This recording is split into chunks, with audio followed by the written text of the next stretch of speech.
Okay, we have the blizzard of 2014. I'm in Angola, New York. I'm stranded in my house. We got about 4 feet of snow. Running low on supplies. This is all I got left. This may be my last entry. We have 3 Reese cups, thanks to Uncle Mike. We have this crap that you know I'm not gonna eat, so useless. We got the good stuff.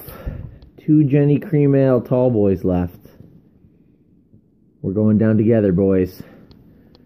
And I have this corn-shaped drinking bottle, which I'm sure at some point I'm going to try to eat after I go crazy from starvation.